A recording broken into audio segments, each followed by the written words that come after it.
Caríssimos irmãos e irmãs, é o quinto domingo da Páscoa. Semana que vem a gente celebra a Ascensão do Senhor.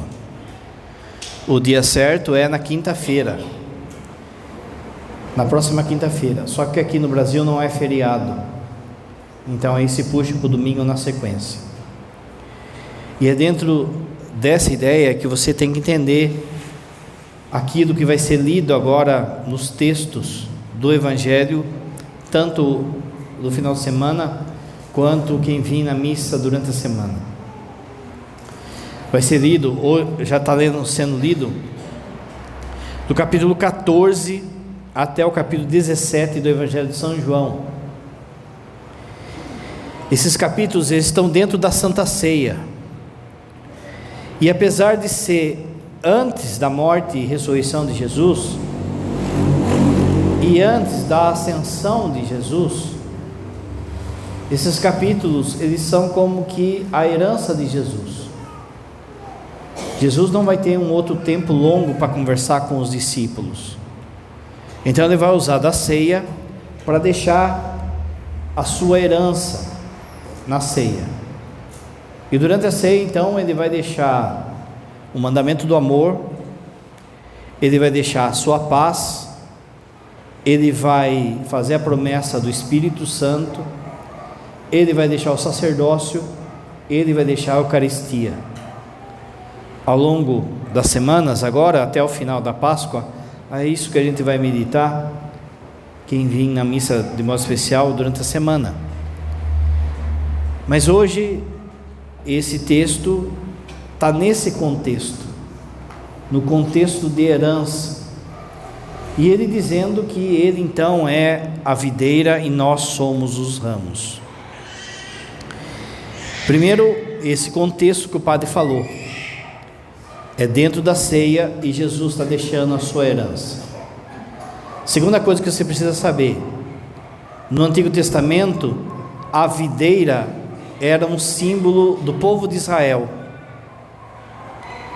Para fazer parte da videira de Deus, você tem que ser do povo de Israel, você tem que ser descendente de Abraão. No Antigo Testamento, para ser povo de Deus, era por sangue, por descendência, pelo sangue de Abraão. O fato de você ser da descendência de Abraão já constituía você como a videira de Israel.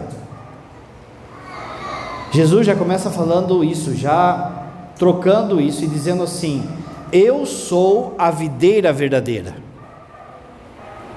A videira do Antigo Testamento, que é o povo de Israel, é uma sombra, é uma tipologia, a palavra certa na teologia, é uma tipologia de quem é Cristo. Tipologias são as sombras do Antigo Testamento que a gente só entende a partir de Jesus. Então Jesus chega e fala: eu sou a videira verdadeira, aquele que está em mim faz parte do povo do meu Pai. E agora essa videira já não é mais por parentesco, já não é mais com o sangue de Abraão, mas pelo sangue dele. Pelo sangue dele nós fazemos parte dele, nós somos enxertados nele. Então, quando é que a gente começa a ser povo de Deus? Quando é que a gente começa a ser ramo na videira que é Jesus? No batismo. O batismo então nos faz enxertados nele, e aqui começa toda a catequese que Jesus vai falar. Esse uso da videira, ele espera e ressalta, primeiro, a dependência vital, de vida vital dos discípulos. É essencial, fundamental, que os discípulos estejam nele. Por isso, nele, a gente tem a nutrição, o crescimento e até mesmo a poda, para que a gente dê fruto. Os ramos somos todos os discípulos que permanecem nele para frutificar. Desde já, você precisa entender isso que o padre falou até agora. Jesus é a videira verdadeira. Quando fomos batizados, fomos enxertados nele. E Jesus, ao longo do texto, vai falar que é preciso permanecer nele. Sem ele nada pode ser feito. E que os ramos que não estão nele serão juntados e queimados. É preciso que você entenda que essa metáfora, ela está falando da vida da graça.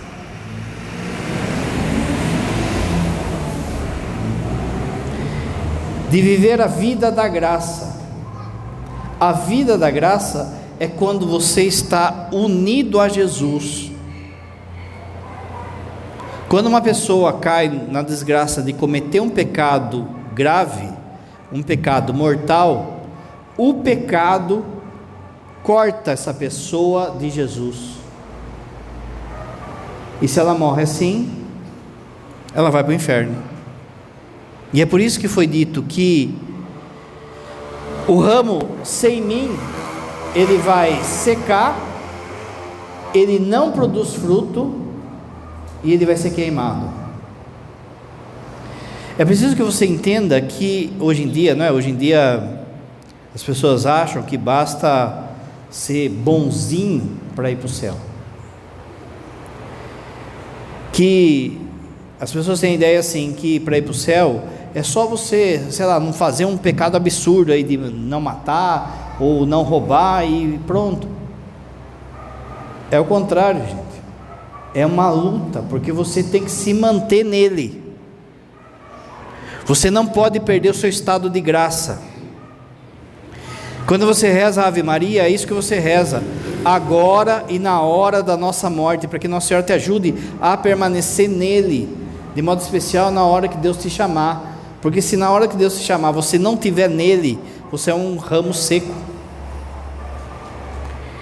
E mais ainda, você viu ele falando que se estiver fora dele não dá para produzir fruto. Então presta atenção, mesmo que você faça um ato bom, se você não tiver nele, esse ato é somente humano, ele não tem valor sobrenatural, ele não tem valor espiritual, porque você não está nele.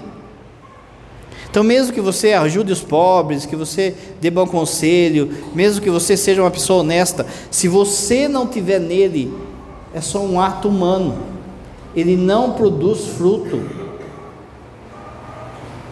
São Tomás fala que não existe nada mais belo no universo do que uma alma em estado de graça, ou seja, de uma alma unida a ele. Mas ao mesmo tempo não existe nada pior do que uma alma que não está nele. A alma sem ele não produz nada, não produz beleza, não produz inteligência, não produz fruto sobrenatural, não produz salvação, não produz graça. Facilmente a gente rifa a nossa vida da graça, porque qualquer coisinha a gente já comete um pecado grave, falta da missa, entra naquela fofocaiada tremenda, numa mentiraiada, os pecados sexuais, ficar bêbado, enfim, é só você dar uma olhada nos 10 mandamentos, você vai saber quais são os pecados graves. Mas facilmente as pessoas, por exemplo, hoje eu não vou na missa, estou com preguiça. Pronto, esse pecado fez assim, cortou ela da videira. Jesus não é importante para ela, isso que nós vamos ver hoje também. Quando você está nele,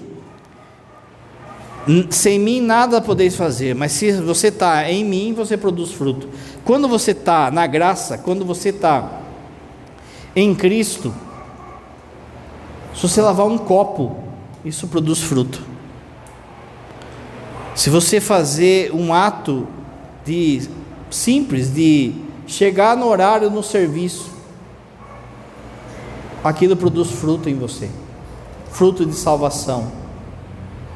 tudo que você faz em estado de graça, ele alimenta o organismo que é a sua alma, a sua santidade.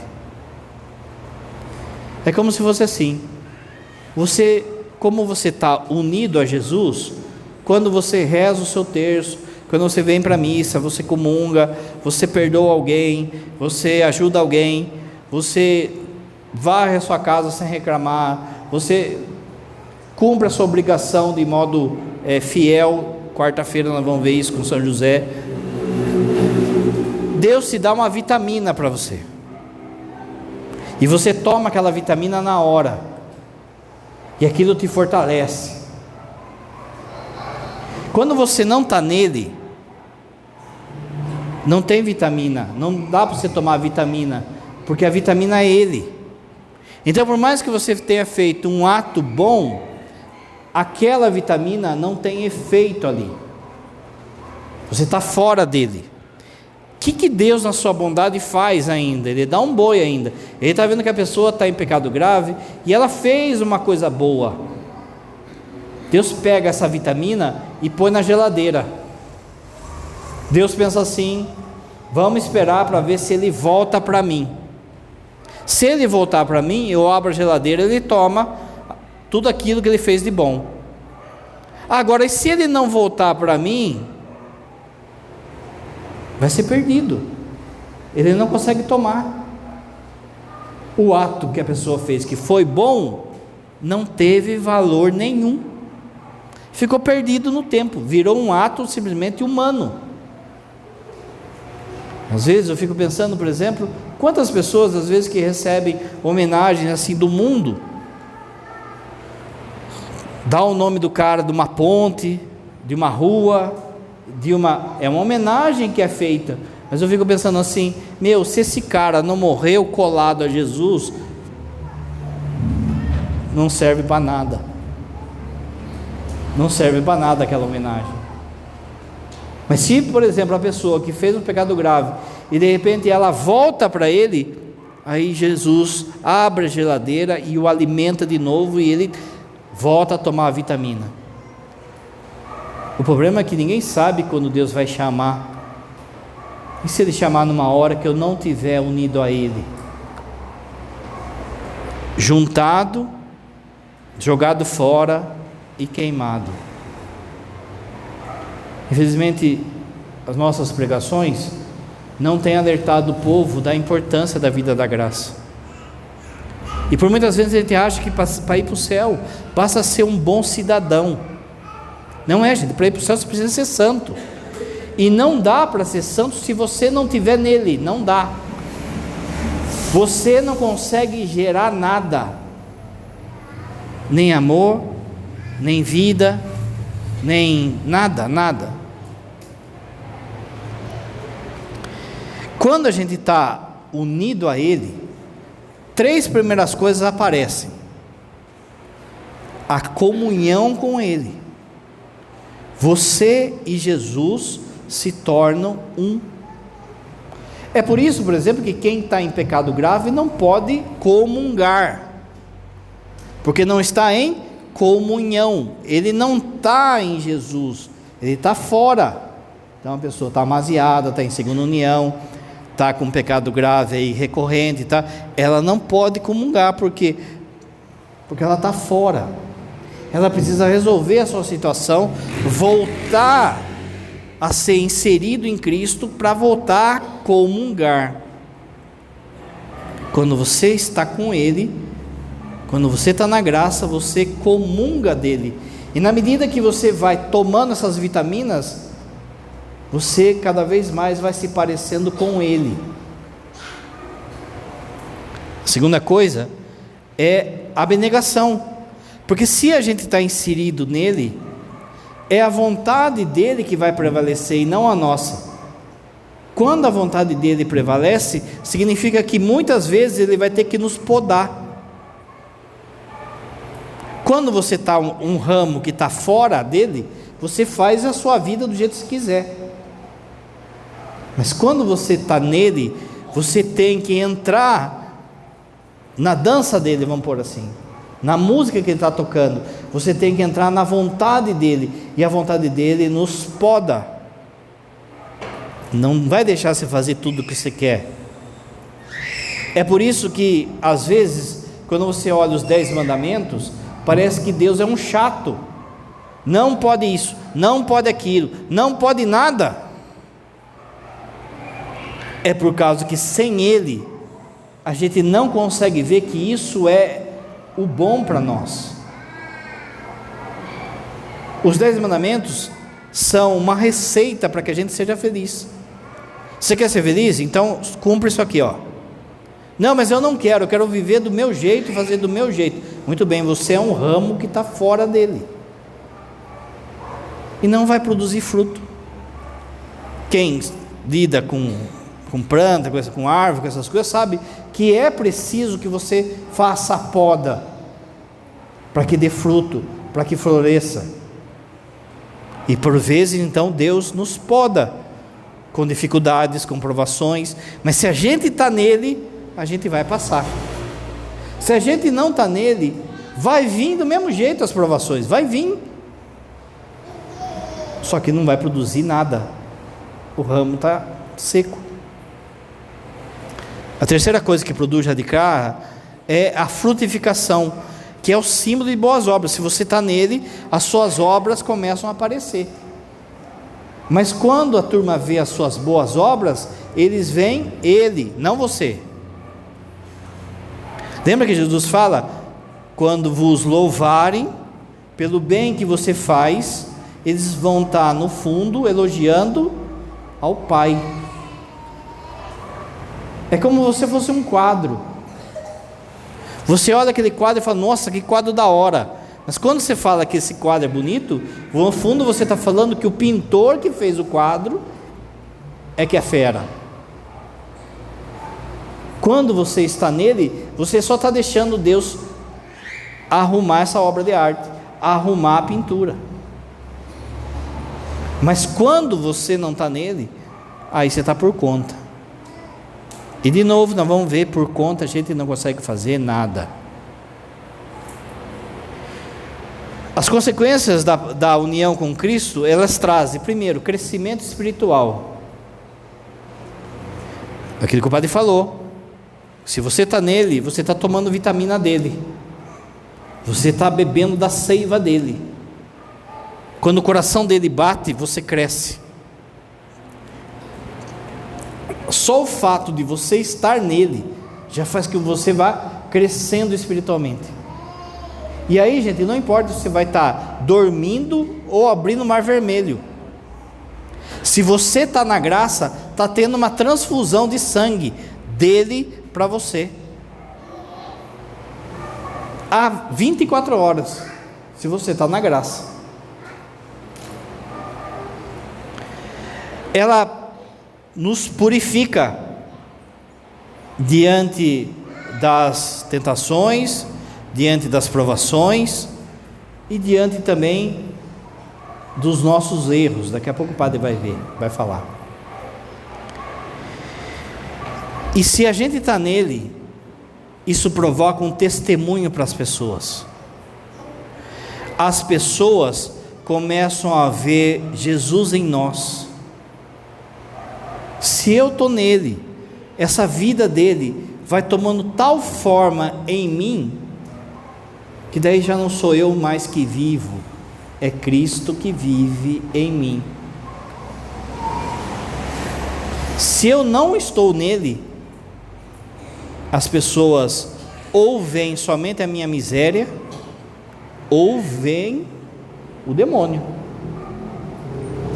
E é por isso, por exemplo, que às vezes você é abordado por pessoas, sabe, aleatórias, lá no serviço, na sua família, que chega assim e fala assim: viu, você que vai na igreja, eu podia perguntar um negócio para você?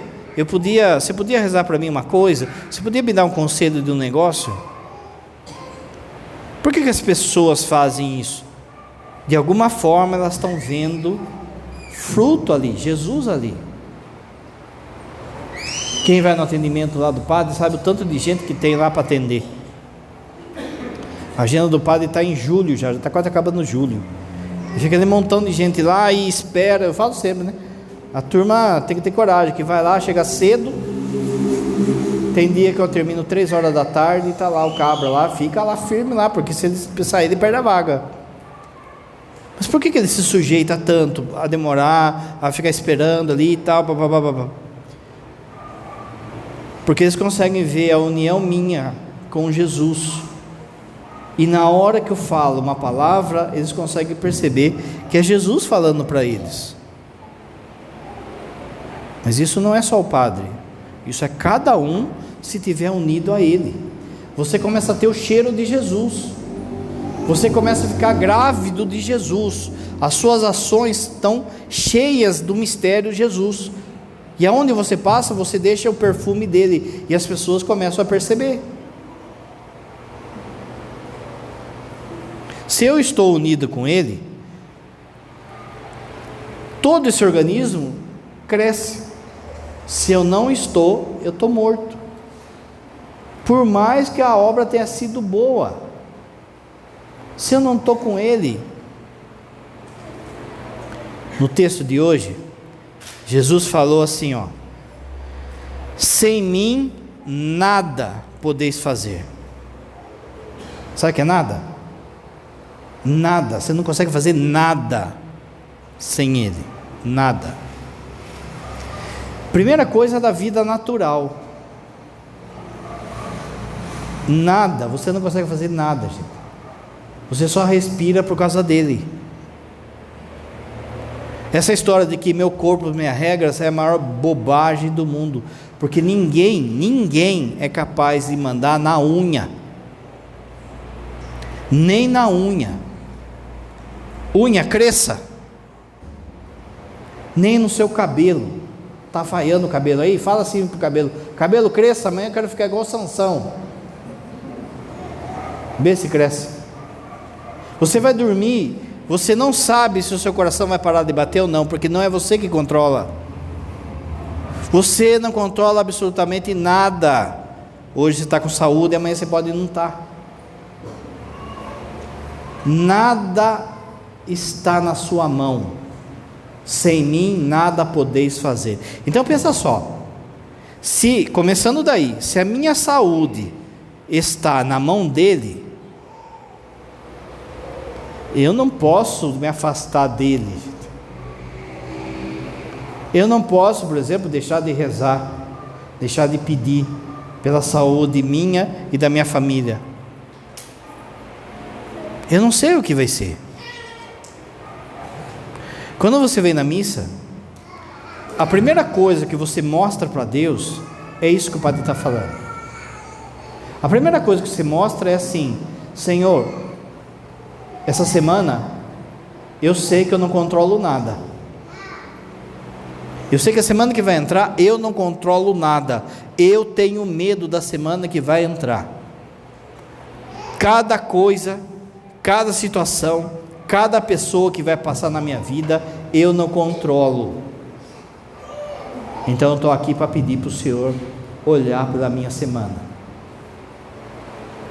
Sem mim nada podeis fazer.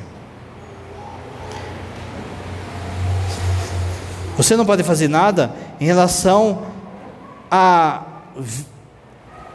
vida espiritual. Você não consegue gerar vida, você não consegue gerar amor. Presta atenção. Você lembra quando Jesus vai começar o seu ministério, ele se encontra lá com os discípulos, e os discípulos não viram nada ainda, e Jesus fala para eles: vão para o mar. O que eles falam? Senhor, passamos a noite inteira pescando e não pegamos nada. Depois que Jesus ressuscita, os apóstolos voltam para Galileia. Eles estão todos desanimados. Eles acham que dá para voltar a pescar. Eles vão pescar e passam a noite inteira lá pescando e não pegam nada. Mas quando Jesus entra na barca, ou quando Jesus fala da barca, depois da ressurreição, joga a rede ali, a pesca milagrosa. Sem Ele, qualquer coisa espiritual nossa é pesca vazia. Sem Ele, sem estar nele, sem Jesus estar na nossa barca, a gente não pesca nada. Pode fazer o esforço humano que for, você não pesca nada. Depois nós vamos ver o porquê. Você não vai pescar nada. Você, sem Ele, não cresce espiritualmente, não cresce em virtudes, não cresce em santidade, não cresce em sabedoria, não cresce em amor. O padre falou aqui já. Tem um livro da literatura que se chama Diário de um Pároco numa Aldeia. É um padre que vai ser pároco de um lugar afastado, pobre, e ele tem problema no estômago. Nada parava no estômago dele. Ele vivia de torrada e vinho. É a única coisa que parava de vez em quando no estômago dele. Depois, no final da vida, ele nem consegue, nem isso mais para.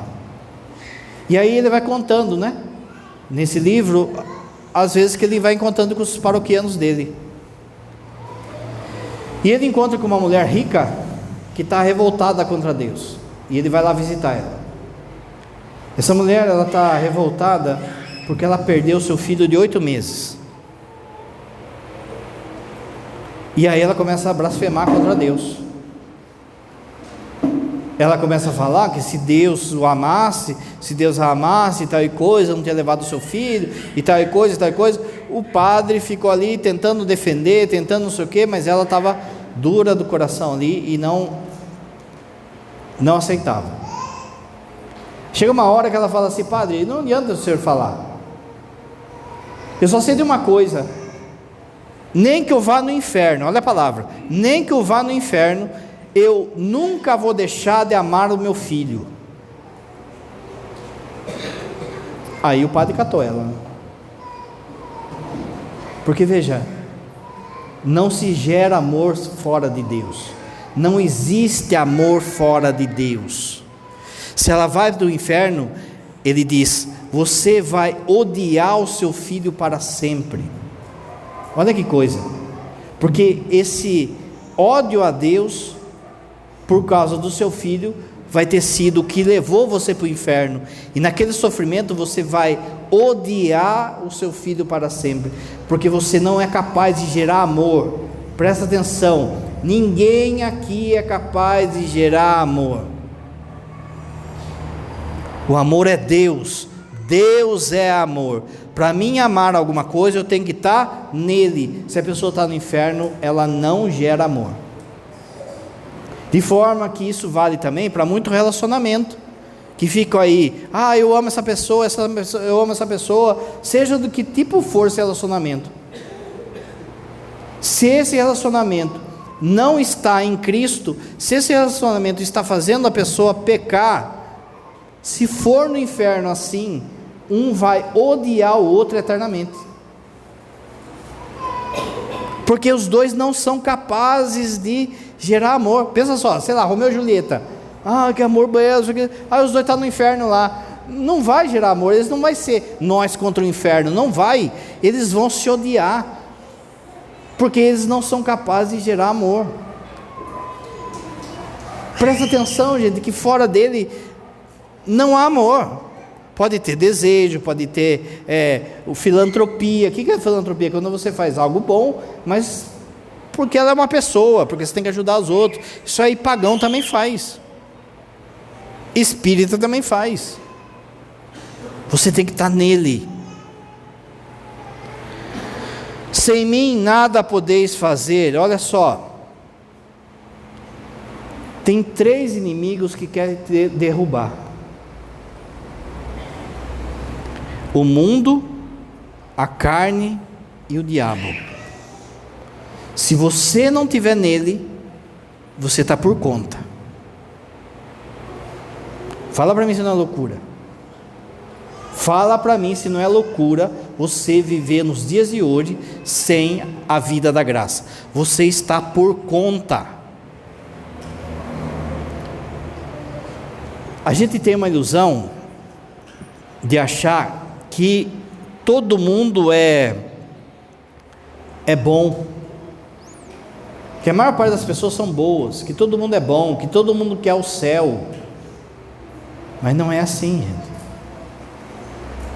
O padre já cansou de falar aqui para vocês: você já é resto, você já é o resto de Israel. Olha o tanto de gente nesse bairro. Cadê o povo buscando a Deus? Você já é a sobra. Quantos da sua família que buscam a Deus? Quantos no seu emprego? Olha no seu emprego, quantos que estão buscando a Deus de verdade? Isso faz com que lá fora se instaurou já o reinado do anticristo. Pode ter falado sempre isso. Já está. O que manda lá fora não é o evangelho. Olha o trânsito, olha a escola, olha a política. Não é. Olha as relações aí relacionadas a dinheiro. Não é. Se puder, o outro passa a perna no você, engana você, puxa o seu tapete. Por quê? Porque ele não segue o evangelho. Se ele seguisse, ele não fazia o que ele faz. E a gente cai na ilusão de que não, vai tudo correr bem. Olha a ilusão que a gente tem, que é assim: bom, se eu for bonzinho, se eu fazer tudo certinho, se eu cumprir minhas tarefas, o professor, que é Deus, vai dar um A estrelado para mim, e aí eu vou prosperar, eu vou crescer, Não é assim. Não é assim, porque você tem 3 inimigos que querem derrubar você. Se você não está nele, você está por conta. Nós estamos num mundo que, veja só, vou dar um exemplo só. Eu podia falar da castidade, podia falar da hombridade, mas eu vou dar um exemplo só. Honestidade é defeito hoje. Aí a gente acha que não, se eu for honesto, as pessoas vão me reconhecer, vai tudo dar certo para mim. Para com isso, gente. Nesses atendimentos que o padre dá, vem 20 pessoas, por exemplo. 17 vem falando assim: ai padre, não sei o que tem na minha vida, está tudo travado, nada dá certo, é só comigo, não sei o que. Ai, que sono que dá, gente. O padre fala assim: meu, acabei de atender 16 falando a mesma coisa. Você sofre a consequência do mundo do jeito que está. Cresça. Não é porque você faz a tarefa direitinho que vai dar tudo justo, tudo ajustadinho. Não é. Por quê? Porque você tem 3 inimigos que querem te derrubar: o mundo, a carne e o demônio. O mundo é esse esquema mundano. Então veja só, o cara chega, você vai fazer uma entrevista de emprego. O cara fala assim para você: olha, você vai ganhar 5 mil. Mas se você fizer um negócio por baixo do pano, você pode ganhar 10, 15, o céu é limite. Você fala assim: olha só, eu sou católico e por baixo do pano eu não faço. Ele te contrata? Ele não te contrata, por quê? Porque honestidade virou um defeito. E aí você fica assim: ai, não sei que nada dá certo na minha vida. Acorde. O mundo não fala a nossa língua. Acorde. Ou você se junta a eles e depois é ramo queimado, ou você paga o preço de seguir o evangelho. Vai ser isso. O pai tem falado, cada vez mais vai apertar mais. Muito bem. Agora, diante de todo esse mundo, ainda eu estou falando do mundo ainda, aí eu não busco a Deus, eu estou por conta. Você é louco? Como é que você vai mandar um filho para a escola se você não está enxertado nele? Como é que você vai casar com alguém hoje em dia? Como é que você vai abrir um negócio? Como é que você vai... qualquer coisa, gente. Como é que você vai fazer isso sem Deus? Pensa, se não é loucura. Aquilo que o pai está falando. Você em Deus já apanha? Fica por conta para você ver. Segundo inimigo, a carne. Sabe qual é o maior inimigo seu? Não é o demônio, não é o mundo ainda. O maior inimigo seu é você mesmo. Tem um negócio aqui no seu coração que arrasta você para o pecado. Tem um negócio assim que quer puxar você de Jesus, que quer tirar você de Cristo. E aí cada um sabe onde o calo aperta. Pode ser a bebida, a droga, a sexualidade, a mentira, o egoísmo, o orgulho. Cada um sabe a doença que fica puxando você para sair de Cristo. Agora deixa eu dizer para você, saia de Cristo para você ver aonde que você vai parar. Não ache que porque você vem na igreja, porque você é padre, é diácono, é ministro, é isso, aquilo, outro. Todos nós somos capazes de fazer as coisas mais esdrúxulas do mundo.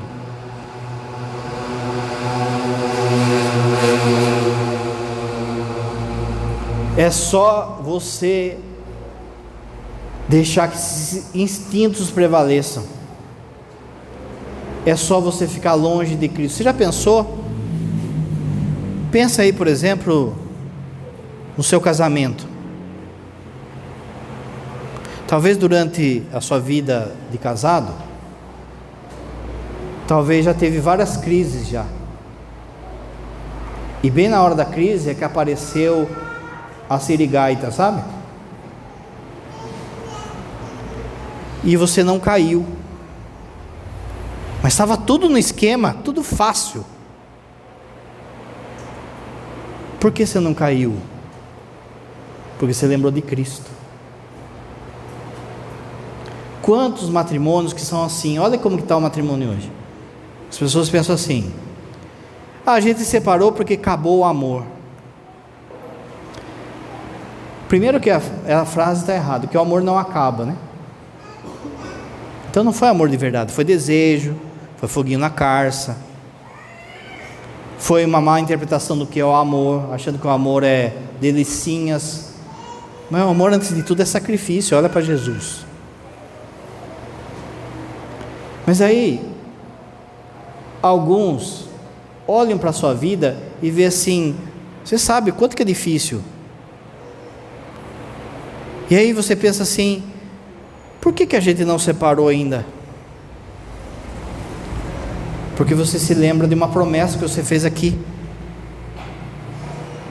Você se lembra que eu prometi a Deus que eu vou ficar com ele e com ela até o fim.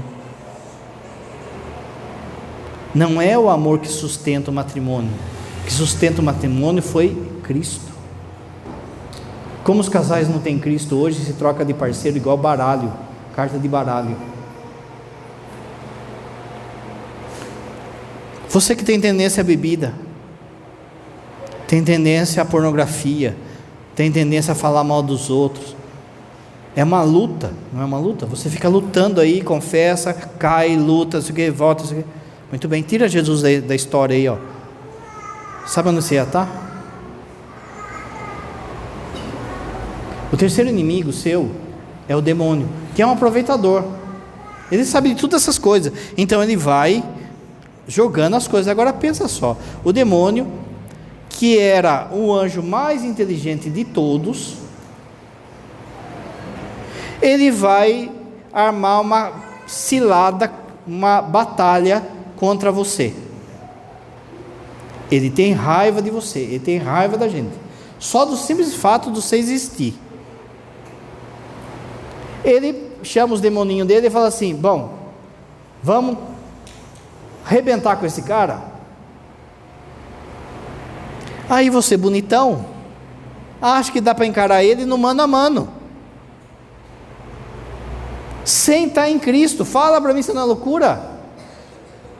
Gente, é loucura viver sem Jesus, é loucura não estar na graça, é loucura, porque você abre, você escancara a sua casa para o inimigo sapatear na sua vida, e aí é todo aspecto que você pensar, de saúde, financeiro, afetivo, de tudo que você pensar, meu. Tem muita coisa que está travada na nossa vida, porque a gente deu brecha. Foi aquela hora que eu não estava em Cristo. Bom, ele rapidinho já foi lá e já colou um negócio em você. Fala se não é uma loucura. Pensa só, você vai dormir, você larga a sua casa aberta. Naquela noite pode passar 200 ladrões, não fazer nada. Mas na noite seguinte pode passar um e arrebentar com tudo. Não dá para ficar fora dele, não dá. Você que está em pecado, volta para a graça. Está faltando casar, está faltando regularizar a situação. Quem está em situação difícil vem falar com os padres. Mas não dá para você ficar fora dele, não dá. Fora dele, lembra? Sem mim nada podeis fazer. O que mostra que eu não estou com ele? Será que eu estou com ele ou não estou com ele? Será que eu estou na graça? Primeira coisa é isso. Objetivamente eu fiz um pecado grave? Fiz, então vai confessar. Mas olha só, o caminho para o pecado, desses que falam, que acham que dá para viver sem Cristo, é o caminho do pecado contra o Espírito Santo. Qual é o pecado contra o Espírito Santo? Não é porque não tem perdão? Por que não tem perdão o pecado contra o Espírito Santo? Porque é justamente não querer se salvar. Se a pessoa não quer se salvar, o que Jesus vai fazer?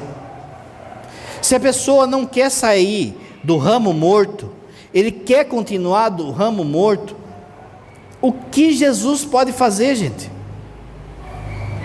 Se ele pegar e falar, Jesus, eu quero voltar, na hora Jesus fala, pensa Judas, na hora que ele traz Jesus, ele é ramo morto. Ele, em vez de pegar e falar assim, fiz besteira, peço perdão, Jesus ia falar assim, volta para cá. O que aconteceu? Só foi piorando a coisa, só foi piorando, que se matou. É esse o caminho do demônio. O demônio ele não se contenta em fazer você pecar. O primeiro momento é fazer você pecar, mas depois ele vai te humilhar. Ele vai te humilhar. A primeira coisa que mostra uma pessoa que não está em Cristo, a primeira coisa que uma pessoa que é ramo seco, ela mostra, é que ela é orgulhosa. Ela acha que ela que resolve as paradas, que essa coisa de Deus é besteira, que esse negócio de ir na igreja, de ir na missa, de fazer o bem, isso tudo é bobagem. Falou orgulhoso. Quando você falta da missa, gente, por exemplo, no fundo você está mostrando seu orgulho. Você está achando que dá para viver sem Deus. Gente, eu acabei de falar, é loucura. Você não sabe o que vai rolar essa semana. Você não sabe quem que vai passar na sua vida. Você não sabe que o demônio está lá com um projeto já de ciência, já para ferrar com você. Aí não vou na missa, estou com preguiça hoje. Se vir alguma coisa, eu encaro. Encara nada. Mas só mostra que a pessoa é orgulhosa. O catecismo fala que quem não reza é orgulhoso. Daqui a pouco o padre vai falar. Segunda coisa que mostra que a pessoa quer ser autossuficiente. Não preciso de Deus, só dependo de mim, só dependo das minhas forças. Pensa assim, quanta gente correndo atrás de dinheiro aí que nem louco, achando que é isso que vai dar felicidade, isso que vai trazer paz, isso. Quanta gente que não aceita, por exemplo, Deus. Talvez na sua casa você tenha um assim já. Essa pessoa, ela está pronta para fazer o pecado contra o Espírito Santo, que é o quê? Não querer se salvar. Ela não quer se salvar. Vai lá, o filho fala, o padre fala, a pessoa fala, e está lá dura de coração. E às vezes pode estar isso dentro da igreja. Quando a pessoa está aqui sentadinha no banco, mas ela está aguentando tudo, porque talvez a mãe mandou, porque a esposa mandou,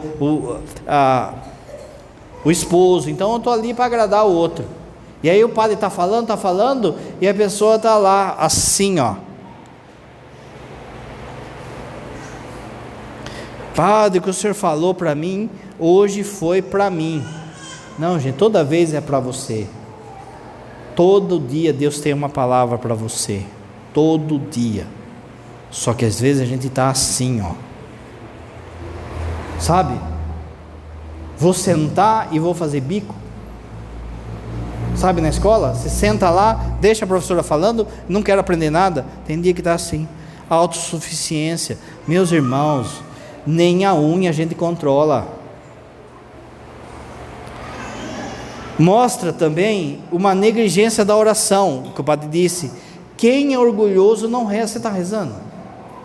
Se você não está rezando todo dia, você é orgulhoso, porque você acha que você resolve as paradas você. Vou dar um exemplo só. Quando você tira a carta, você fica com medinho, né? E aí você vai pegar o carro, você fica rezando: Jesus, me ajude, para ninguém me fechar, me ajude, quando for estacionar, tem uma vaga que cabe 3 Scania, aí eu paro de frente assim, sem manobrar já, né? E assim, que ninguém veja também, senão vai ver o pipocando lá, subindo na calçada, né? Parece um padre que eu conheço aí, padre de Sandro. Se vocês falar, eu nego, hein? Aí fica rezando lá: Senhor, dá uma vaga, não sei o que, papapá. Hoje eu vou pegar a pista, ai meu Deus, vou pegar a pista. Aí faz novena para Santa Terezinha, São Cristóvão, São Drogo, tudo é santo. Vai passando o tempo, a pessoa vai pegando confiança, vai aprendendo de fato a dirigir. Chega uma hora que é natural, né? Você troca a marcha ali, você nem percebe, vai conversando, vai não sei o que. Aí ela para de rezar. Por que ela para de rezar? Fala para mim, por quê? Porque ela acha que depende dela, mas não depende dela, gente. Sem mim nada podeis fazer. Veja, você pode ser o melhor piloto do mundo, pode dar treta no caminho, pode acontecer tanta coisa, pode dar um piripaque no C no caminho, pode, você está na estrada lá, vem um cara bêbado, pode você errar. O Ayrton Senna era piloto aí, É assim que a gente faz. Quando a gente pega uma confiancinha numa coisa, a gente deixa de rezar, mas sem ele a gente não pode fazer nada. A gente tem que estar na nossa boca toda hora a oração, o pedido de oração, a ajuda, a oração que você para e reza, tem que estar, gente. Repare que quando alguém está doente, da sua família, aí você pensa: não, agora eu vou rezar, e vai, de repente acontece a graça, aí você para de rezar. Por que você faz isso? Porque quando estava doente, você pensa: eu não controlo, só é Deus que pode curar essa pessoa. Mas pensa bem, você não controla nada, a gente não controla nada, sem mim nada podeis fazer. Está rezando todo dia? Não, então você é um orgulhoso. O desprezo pela palavra de Deus, não escuta a palavra. O padre sempre fala: todo dia que você vem na missa tem uma palavra para você. Você veio com a sua situação hoje, Deus já falou para você hoje. Mas se Ele fala, eu não escuto, eu sou ramo seco. Quanta gente que vem lá: reza para mim disso, dá, babá. Aí você vai lá para Jesus, fala para Jesus, né? Aí Jesus, fala uma coisa para essa mulher, para essa pessoa. E às vezes eu escuto assim no meu coração: Padre, eu já falei para ele não me escuta. E aí, você vê que cara, não é? Escuta a palavra, gente. Qual foi a primeira leitura de hoje? O que Barnabé fez, você lembra? Barnabé foi jogar pimbolim lá no bar. Barnabé era o cara do truco. Você lembra o que Barnabé fez? O que falou a segunda leitura? Só a segunda leitura dava um retiro espiritual. Você escutou? Você absorveu cada palavra que Jesus falou nesse texto do Evangelho? Esse texto do Evangelho é belíssimo. Será que eu absorvi tudo o que foi falado?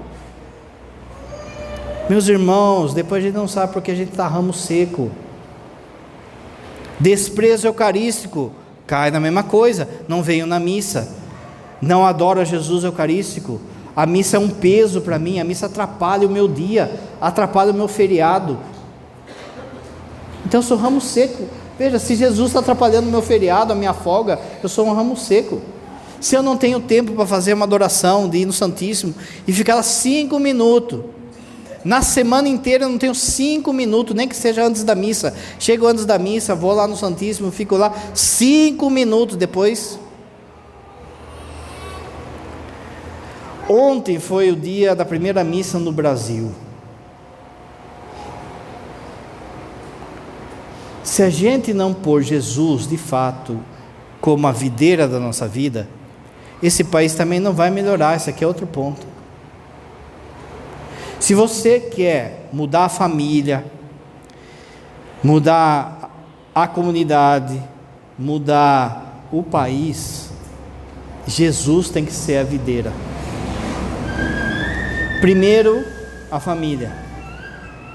Você não vai converter a turma no muque. Presta atenção, 10% é falar, mas 90% é dobrar o seu joelho para a videira, para Ele. É Ele que converte as pessoas. Segunda coisa, na comunidade, presta atenção que o padre vai falar. Tem muita gente que está na igreja, mas não está nele. Vou repetir. Tem muita gente que está na igreja, mas não está na videira. Se a pessoa não está na igreja, ela já não está na videira, já de cara. Porque para estar na videira tem que estar na igreja. Mas às vezes dentro da igreja tem gente que não está nele ainda. Você vê quanta gente que patina na igreja, que cai em pecados esdrúxulos, de gente que está começando, de gente do mundo, e está aqui a pessoa fazendo esses pecados. Ele está na igreja, mas ele não está em Cristo. É ramo seco também. Deus o livre você ser um negócio desse, gente. Está sentado nesse banco, mas não é dele ainda. A terceira coisa que o padre falava em relação a essa vida comunitária: esse país não vai mudar enquanto de fato Jesus não for a videira desse país. Não vai mudar. Pode entrar Lula, pode entrar Bolsonaro, pode entrar quem for lá, não vai mudar. O problema desse país é conversão. Esse país precisa se converter. Esse país negou a sua vocação. Ontem, quem quiser ver lá no Spotify, tem lá a homilia de ontem. Ontem eu dizia: nós nascemos com uma missão. O primeiro gesto que teve aqui nesse país foi uma missa. A missa inaugurou o país, não foi uma constituição, não foi a leitura de uma ata, não foi. O que inaugurou esse país foi uma missa. Esse país chegou a receber nome de Ilha de Santa Cruz, Terra de Santa Cruz. Olha o que a gente virou, porque a gente negou a vocação. Esse país negou a vocação dela. Por isso que hoje a gente vive um inferno na terra aqui já no Brasil, gente. Ontem o Evangelho falava, Jesus falava: eu sou o caminho, a verdade e a vida. Jesus não é o caminho, a verdade e a vida do Brasil. Não é. Está cheio de caminho que não é Jesus. Está um falatório que todo mundo acha que tem a sua verdade, que todo mundo acha que pode desmentir a Deus. Eu sou católico, eu sou protestante, eu acho que isso está errado, eu acho que isso não é pecado, eu acho que isso, aquilo, outro.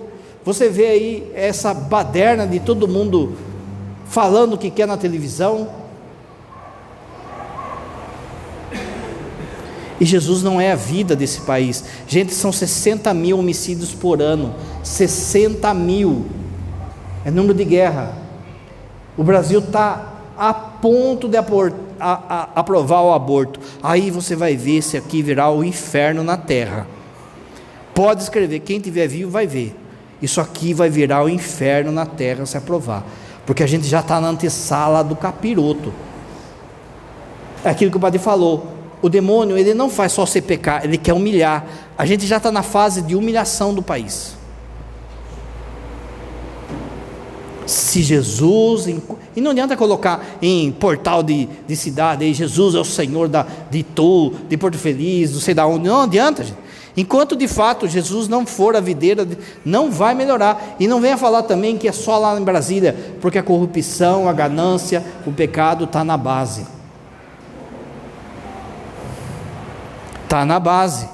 É nego que compra carta de motorista, é nego que cola na escola, é nego que faz falcatrua no comércio, é nego que engana as coisas, faz negócio, já está na base.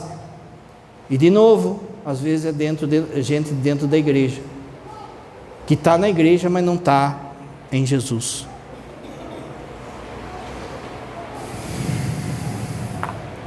A falta de confiança em Deus, isso é outra característica. Por que tanta desconfiança, gente? Porque você acha que você que controla. Sem mim nada podeis fazer. No hebraico, a palavra confiança, não existe uma palavra própria para confiança. O hebraico é uma língua pobre, e aí eles têm que usar daquilo que eles veem. Confiança no hebraico tem a ver com agricultura. Confiança no hebraico para eles é quando o agricultor, ele joga a semente e vai dormir. A palavra que está lá é isso, joga e descansa. Ou seja, olha só, você faz a sua parte, depois não tem mais o que você fazer. Se você passar a noite inteira, o agricultor passar a noite inteira preocupado, a planta não vai crescer mais ou menos. Mas a gente fica lá. E fica. Aí é ansiedade, é depressão, é esse monte de doença psíquica, é um monte de coisa que no fundo é falta de confiança em Deus. Aprenda. O Padre vai falar pela 1000ª vez. Aprenda a confiar em Deus. Quando o Pai está falando, a gente já está na antessala do inferno. Isso aqui vai virar o caos daqui a pouco. Aprenda a viver com menos. Aprenda a viver com o necessário. Aqueles que estiverem nele, o necessário não vai faltar. Mas a gente está correndo atrás de luxo. Papa Francisco, antes ainda, para terminar. Se eu não estou nele, eu não produzo fruto. Cada um faça um exame de consciência agora que o Padre vai falar, para a gente ver se a gente está em Jesus. Lá na carta aos Gálatas, capítulo 5, fala os frutos do Espírito Santo. Então vamos ver se na minha vida está tendo essas coisas que o Padre vai falar. Quais são os frutos do Espírito Santo? Qual é a prova que mostra que eu estou nele? O amor, primeira coisa. A alegria. Gente, quanta gente é azedo. Quem foi que falou que ser santo é ser xarope? Quem foi que falou? Os santos são os primeiros que tiravam sarro deles mesmos, das bocosices deles. Aí um monte de gente azeda aí na igreja. Hoje em dia está surgindo um cristianismo farisaico, um catolicismo farisaico, que as pessoas ficam aí preocupadas com minúcia, azedo. Paz. Aonde eu chego eu levo paz? Tem gente que não é. Sai treta na comunidade lá, as meninas vêm falar, padre, tem comunidade, tá. Aí eu pergunto, fulano está no meio? Tá. Por que eu não me surpreendo? Que fruto que é esse? Fruto da discórdia, da treta, da arrogância. Eu estou levando, estou tendo fruto de paciência. Hein? Está cheio de paciência? Você está cheio de paciência? Paciência o que é? Suportar o defeito do outro. Suportar aquilo que não dá certo. Suportar aquilo que não saiu como você projetou. Não, aí não sai como eu quero, desconto. Mas como eu não posso descontar no patrão, é em casa. Amabilidade, sou amável com as pessoas, cumprimento as pessoas, sou amável, estou disposto ali a dar uma palavra, a acolher a pessoa, a corrigir a pessoa com amabilidade. Estou tendo fruto de bondade. As pessoas olham para mim e veem bondade na minha vida, elas veem fidelidade. Fidelidade na oração, fidelidade no casamento, fidelidade no trabalho. Não é 8 horas que você combinou começar o trabalho, Então é 8 horas que tem que começar. Não é 17 horas que combinou de terminar, então é 17 horas. Não é 15 horas, depois entra na caixa e fica dormindo lá. Meu, a gente entende cada confissão, gente. Nego entrar na caixa, na produção aí, para ficar dormindo escondido. Depois vem comungar. Mansidão, domínio próprio. Que fruto que eu estou produzindo? O Papa diz assim: permanecer em seu amor, a melhor ajuda para anunciar é deixar renovar pelo dom do Evangelho. Olha agora. Eu evangelizo não porque tenho uma missão, não porque tenho um mandato, não porque tenho um dever, mas eu evangelizo porque eu estou com Ele. Permanecer em mim, eu estou com Ele.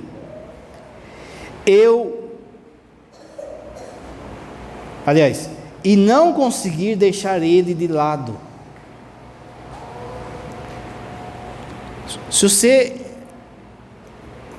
ficou de coração duro essa homilia inteira aqui, o padre se esguelando aqui para falar, eu sei, durando de coração. Tá bom, não tem problema, deixa para lá. Mas guarde só isso que o padre vai terminar agora.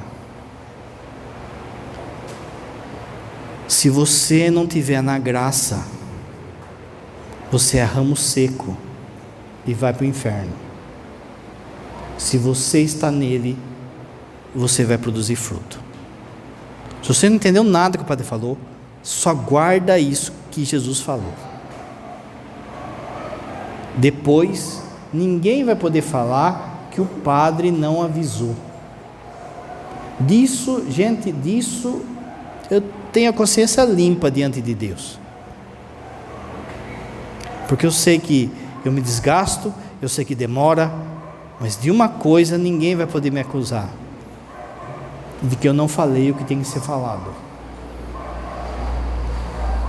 Creio em Deus Pai Todo-Poderoso,